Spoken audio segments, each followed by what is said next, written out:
With this closing unit, we enter into the present era, and with that comes all the challenges of an historian in their own time.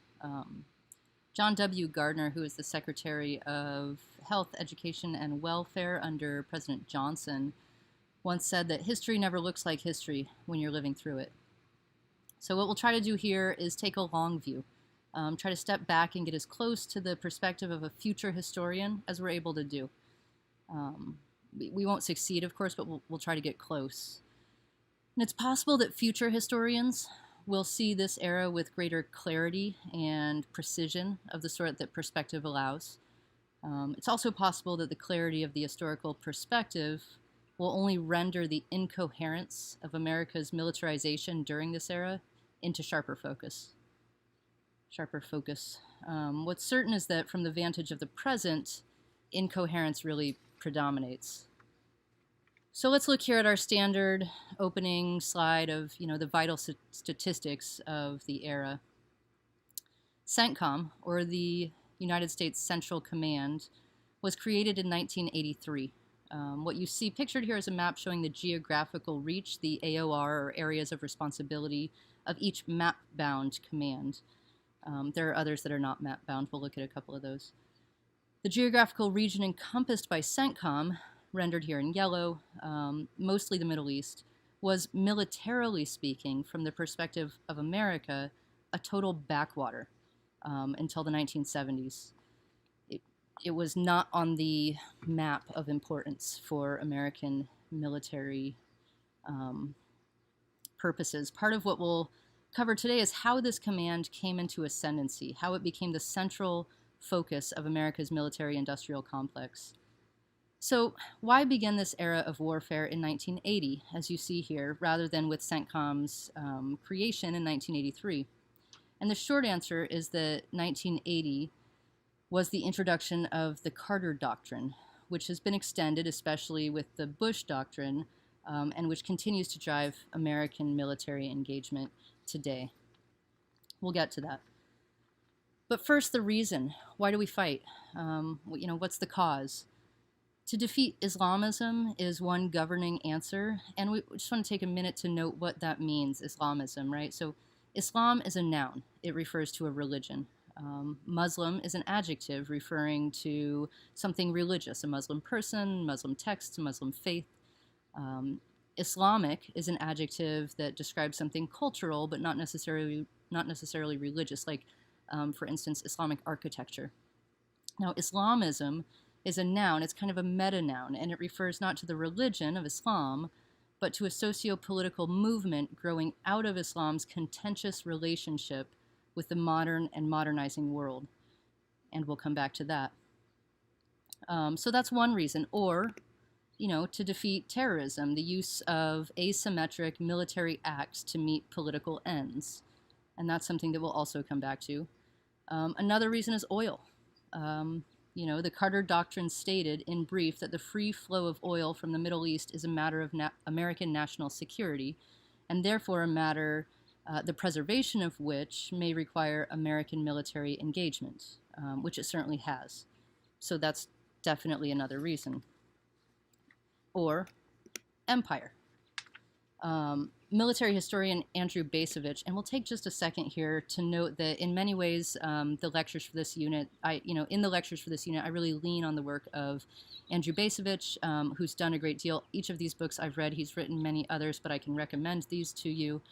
The middle on the bottom is an edited version, all the others are authored. And he may not agree with every frame I give to the material, every interpretation, but I certainly do depend on his work for my understanding, and because we won't have time to deal with the military specificities of the era in the way that we might like to, I do recommend these books to you, any of them, if you're interested in it. But okay, back to empire. Bacevich writes, allow for the possibility that American purposes do not differ greatly from those of the British, French, or German in the heyday of American colonialism, and the moral basis of exercising global leadership begins to look shaky. So allowing for that possibility, empire goes on the list.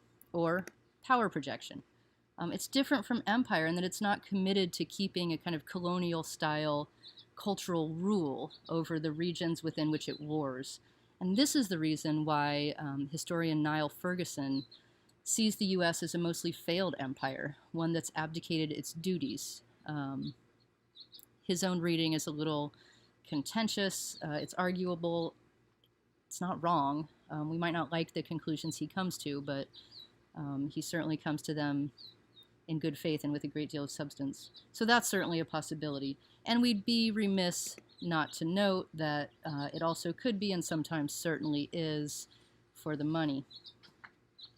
All to say, unlike defeating communism or fascism, and we could go back, this casus belli, this reason for war, it lacks coherence.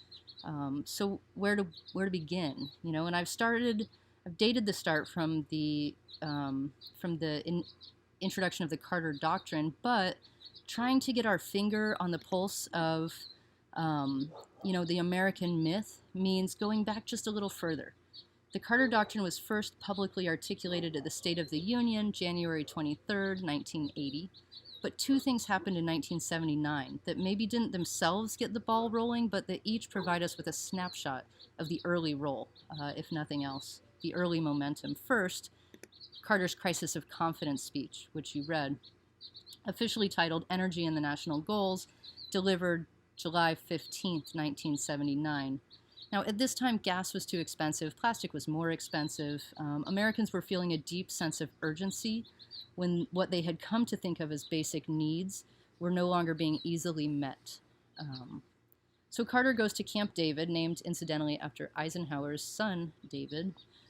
And like Moses up the mountain, he seeks the truth. He talks to Americans from every walk of life, and he comes to the conclusion that the fundamental threat to American democracy was a crisis of confidence, a crisis of the American spirit, profound and widespread doubts about the meanings of our lives, the loss of a national sense of purpose, the loss of faith in the citizen's role as a shaper of democracy, of the national sense of meaning, value, and purpose.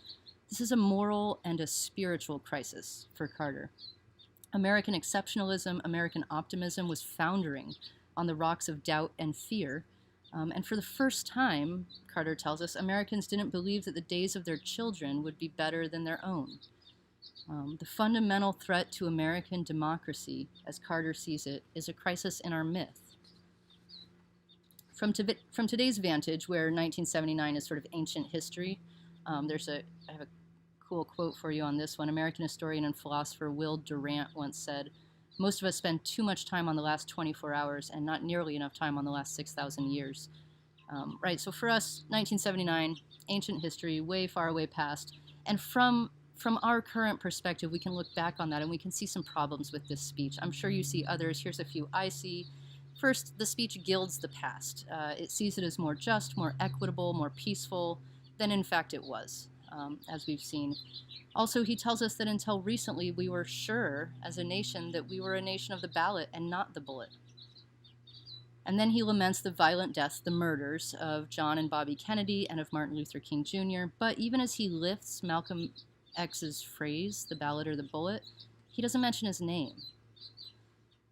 He had also been murdered. So...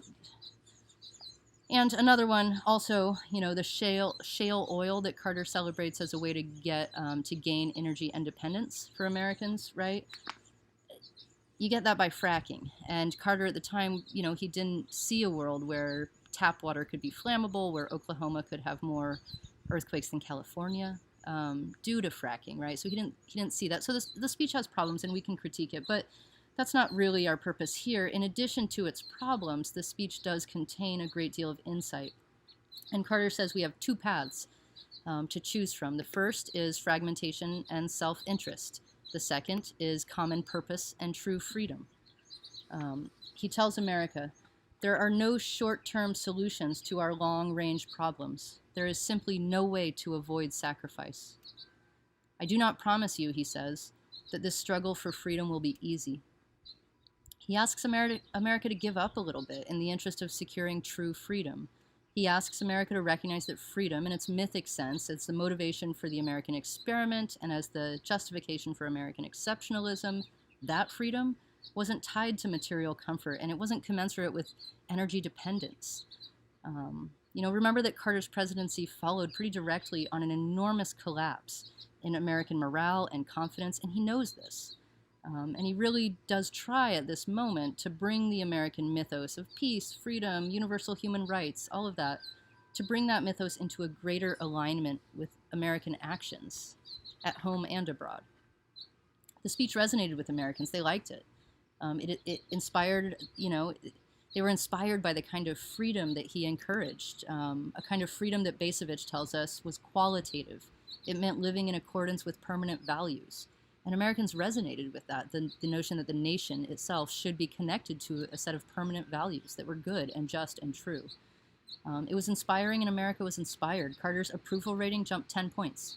But then, the high wore off, and Americans thought about it, and sacrifice didn't sound so great. America said no. So that was the first thing. Also in 1979, a man named Paul Wolfowitz wrote the Limited Contingency Study. Now, Paul Wolfowitz, whose name most of you probably recognize, he would become the intellectual force behind the neoconservative movement, the neocons. He would also become the president of the World Bank and the Deputy Secretary of Defense under George W. Bush. He is, at this point, 36 years old. He's young. He's just gotten his first job at the Pentagon. But he sees something early, something that nobody else really saw. It's the 70s. Everybody's studying Russian. It's the middle of the Cold War, so of course, Russian is what you study. Wolfowitz studies Arabic. He saw that America needed the Persian Gulf, and he saw that it would be complicated. From the Limited Contingency Study of this 1979, this year, he lists some of the problems. Here's what he lists. Some of the problems that America would encounter in the Persian Gulf region. Ideological rivalries, territorial disputes, the clash between modernizing trends and the forces of tradition, ancient ethnic and religious hatreds, and sheer personal ambition fed by the enormous wealth that is at the disposal of some very weak governments. He saw what plenty continued not to see or care about decades later. And about a lot of it, he turned out to be right. The Soviets fell and they left a huge power vacuum. We hoped, America, the so-called First World, we hoped for peace and democracy and all of that, butterflies and unicorns, after the Soviet Union and communism fell, right? After that great arch rival that we had figured is the epitome of evil, after that was conquered, we pictured a kind of, democratic utopia, but that's not what happened. Small powers emerged. At the center of power,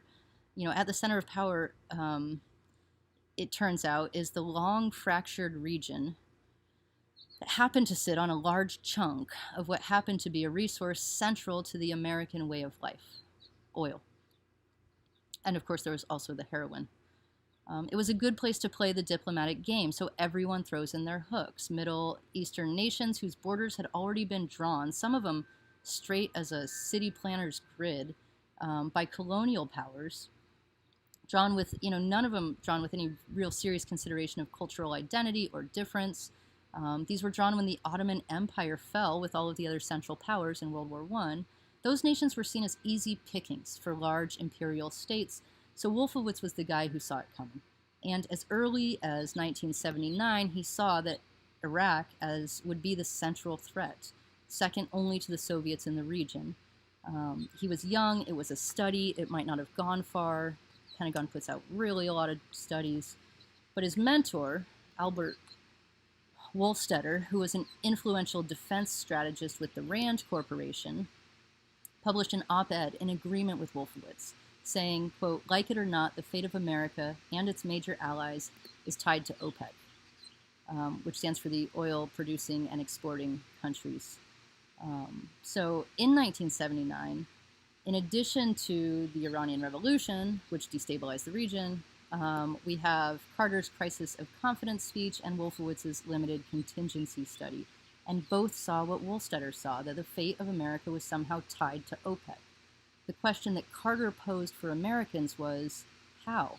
How would it be tied? How would you like it to be tied or related to this region, right? What kind of nation are we? What to us is freedom?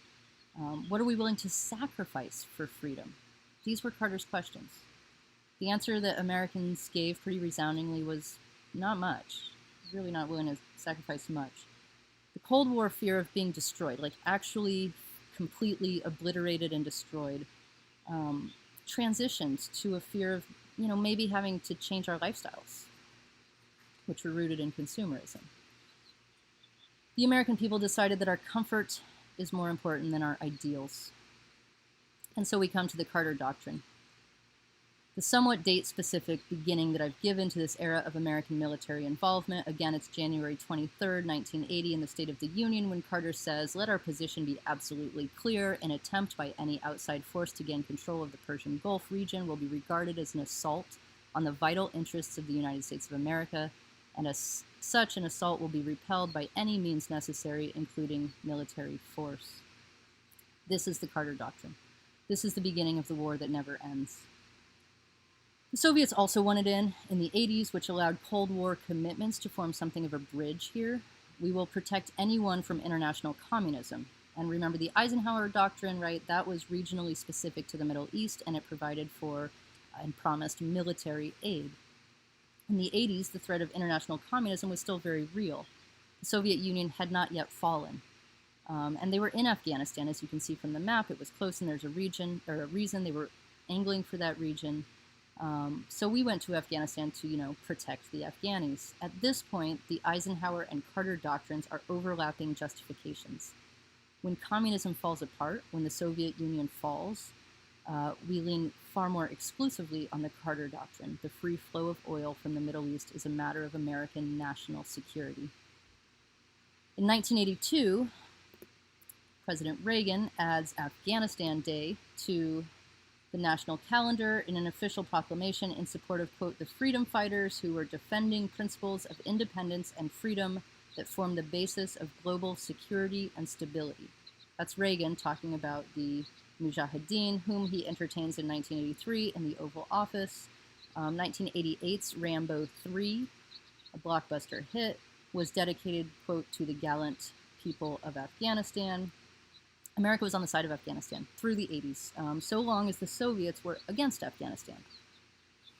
Neither superpower cared much about what the religious traditionalists in Afghanistan wanted, what they thought about things. That really wasn't the point. The point for America was to keep the Soviets out of the region and to ensure the free flow of oil to the United States and its allies, not necessarily in that order. What had been the Rapid Development Joint Task Force, or the RDJTF, a far more bureaucratic than practical reality, became CENTCOM in 1983. Now, the establishment of a U.S. military command signals commitment. It means that we're sticking around in the region for a while, not leaving anytime soon. You can see AFRICOM here in green. That wasn't actually established until 2007. Now, we could say a lot of things about Paul Wolfowitz, anyone could, but remember that in 1979, he articulated a series of what he saw as problems in the region. At no point in the establishment of this command, CENTCOM, did the U.S. seek to learn about the culture, history, religion, worldview, or mythos of the people in this region. It just wasn't something, it was an enormous blind spot for military engagement.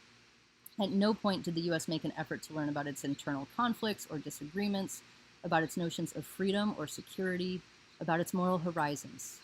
This was a secular command with a secular mandate in a region where secularism was very much not the norm. So the Soviets leave Afghanistan in 1989, and then the U.S. leaves. There's no oil in Afghanistan. Afghanistan has a civil war when the Soviet-installed regime collapses and the Taliban gain control. By the mid-1980s, combating terrorism has become the official mandate for a number of reasons we don't really have time for, and the Pentagon was tasked with figuring out how. How do you combat terrorism?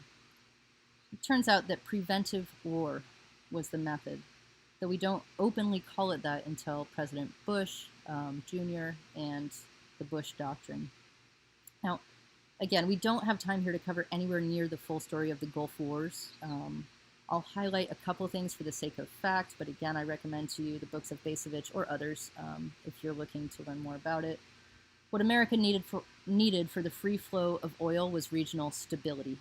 Iran and Iraq had long vied for regional supremacy, regional primacy. Now, Iran was Persian, Iraq was Arab. Iran is Shia, Iraq is Sunni.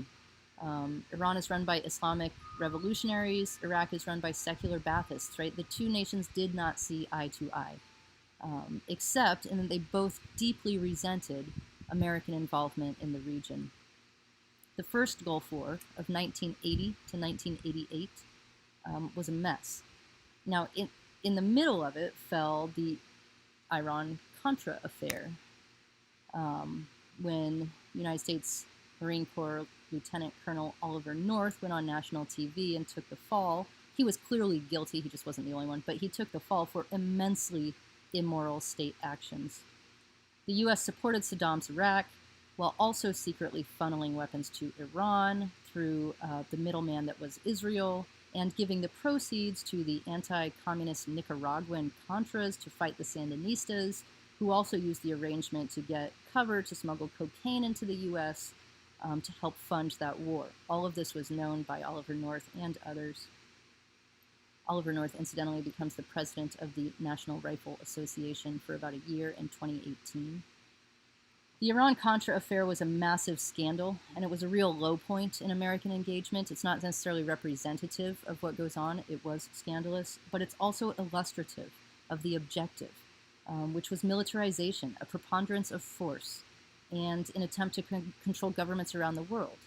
Right? We are now in both Latin America and the Persian Gulf region in the same operation, funding wars on every side through arms, not governance. And that's the root of Niall Ferguson's critique of American empire, as he calls it, is that we don't, as a nation, do what previous empires have done, and for better and clearly for worse, establish regional governments. Mostly we just funnel arms and the money. In the era of the new American militarization, which began in the 80s, everything spins around oil. It's necessary to preserve the American life, and therefore it is a prerequisite to American conceptions of freedom. Now, it's too simple to say that the last 40 years of American war in the Middle East has been about oil. It's been about other things too. It's most certainly been about oil, but not exclusively.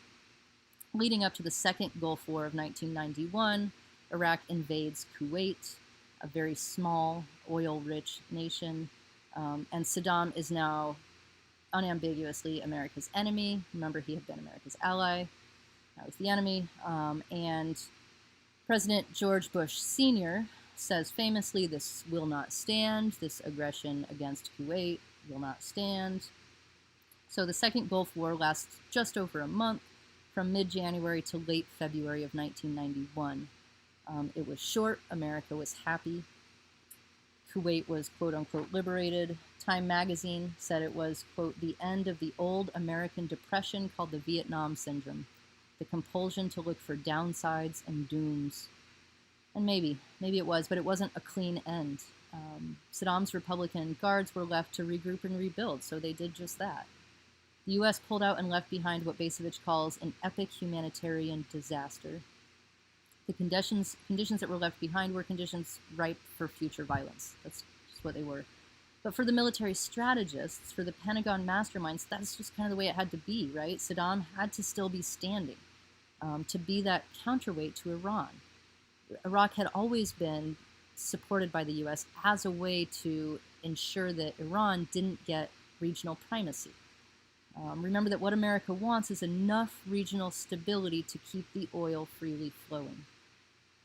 So a couple effects of the Second Gulf War, also known as Operation Desert Storm, other than planting the seeds for violence in the future in the region, is that, number one, America starts building bases all over the region, including Saudi Arabia, the Muslim Holy Land. The holiest cities are located there. They'd eventually come, as you see here, this is a later map, but they would eventually come to basically circle Iran. This is what the military bases were set up to do.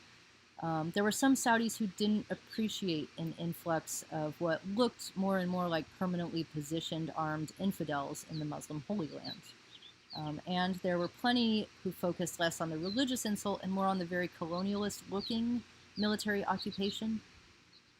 One of the many Saudis who was upset about this, on religious as well as political grounds, was a young man just back from fighting in Afghanistan, Osama bin Laden. We will see him later.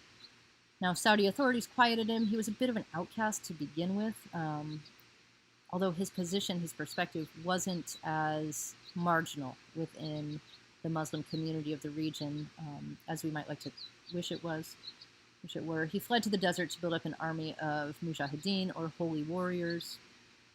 Okay, so that was one thing, one effect. Second effect is that, Time magazine was right about home front morale. America loved its troops again. Remember, up until this point, we were still on the tail end of Vietnam, where the military wasn't celebrated. Troops weren't. There were no parades, right? This was it was not a time when America celebrated its central institutions of militarization. Well, with Operation Desert Storm, also known as the Second Gulf War, the troops were back in America's good graces, the more so because Americans in general were not counted in their numbers. Americans didn't want to fight. They didn't want to sacrifice. But so long as their way of life was protected, they would applaud the troops. We will come back to that. So just to wrap it up for now, the dissolution of the Soviet Union was a chance for America to rethink militarization. But by the time the Soviet Union fell in 1991, the Carter Doctrine had already embroiled the U.S. in a new normal. What becomes clear looking over American life since the Carter Doctrine is that there are no military solutions to the problems America now faces in the greater Middle East or to the problems on the home front that have, in large part, led us there. Problems of, conflating freedom with consumption, problems of the American way of life not necessarily matching the articulated American myth, the ideals that we espouse. Militarism is a worldview that sees always a military solution, and America is, at this point, militarist, at home and abroad. But there just aren't any military solutions to our problems now.